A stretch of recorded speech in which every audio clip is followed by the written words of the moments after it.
Good day mga sir, ito Toyota Fortuner, linis ng EGR, intake manifold, 2019 model, 50,000 kilometers, 126 kilometers mga sir. Pinalinis yung EGR sa intake manifold. Sabi na may-ari is ngayon lang daw ito napalitan, na ngayon lang nalinis. First time magpalinis, 100,000 kilometers, 126. Toyota Fortuner modelo, bagong bago, 2019. Ito yung mga binaklas sa kanya, nilinis natin to.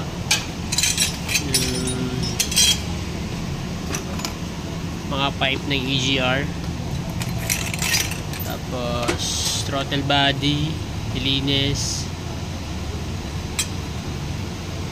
yung EGR nya, yan, nilinis din natin siya bago linis ng EGR.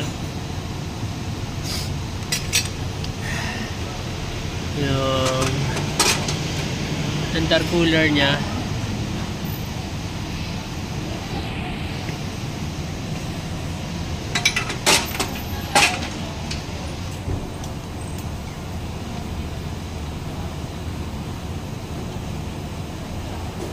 malinis na. Tapos yung EGR motor nya, washer, so nilinis din natin yan. Tapos yung intake manifold nya, so nilinis din. Ayan, intake manifold, 126,000 kilometers po nga sir, ngayon lang daw na palinis. Ganda lang nito is alaga sa maintenance, sa filter, sa change oil, kaya hindi ganun kakapal kahit 100,000 kilometers na yung tinakbo nya. So ayun mga sir, pag binugan ng cleaner to, actually nilinis na to, nilagyan ng degreaser, binugan na lang ng cleaner para finishing na lang, tapos isasalpak na dito sa unit.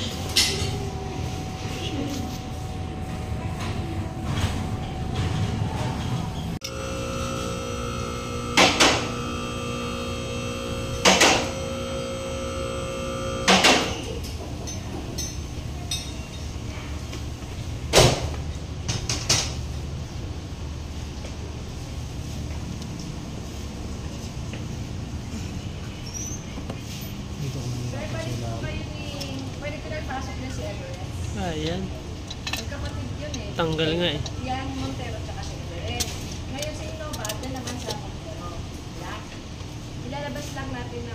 Ay, susi pala na lang yung wala. Ayan mga.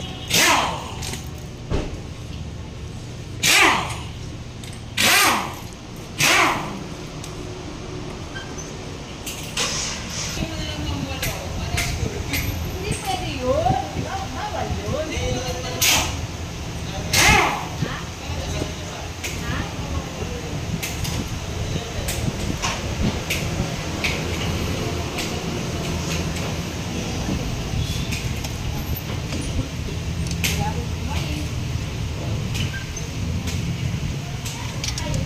Ay, sandali lang na yan!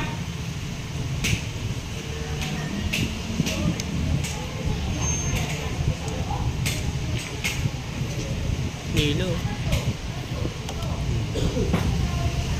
Para toto.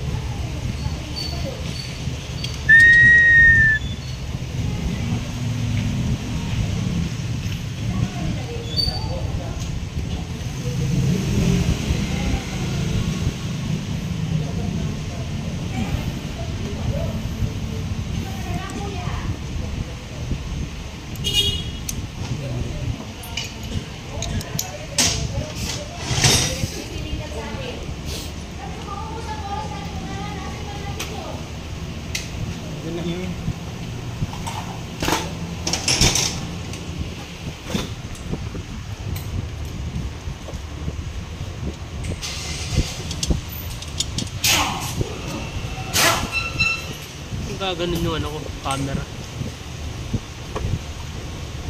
Jeff, agad lang sila dali.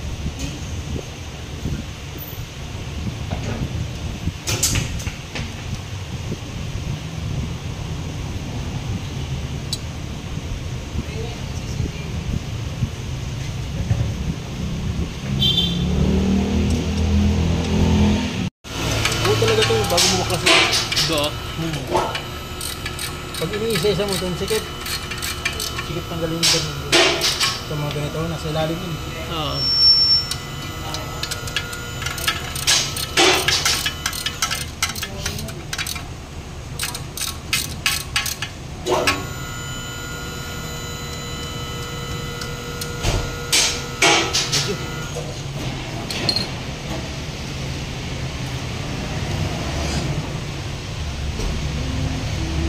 EGR with Intel cooler.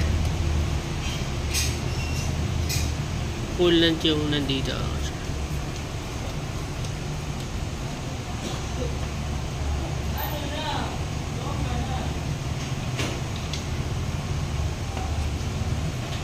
Bit.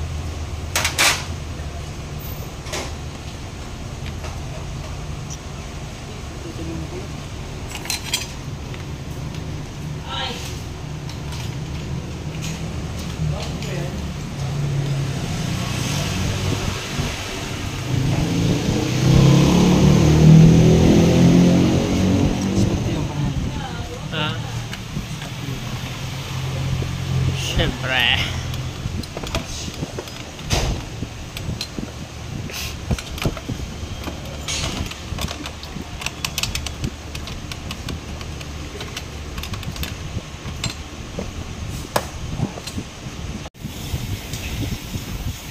Ito na mga servo na yung ano, Toyota Fortuner.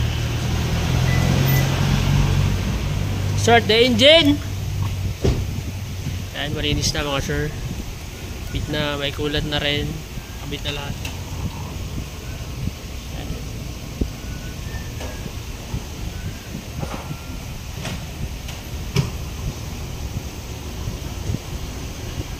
Yeah.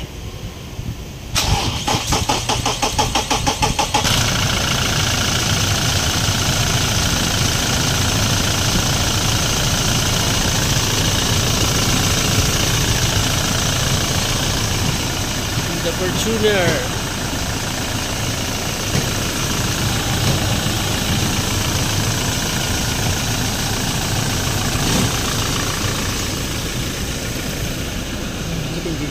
Ha? Chicken.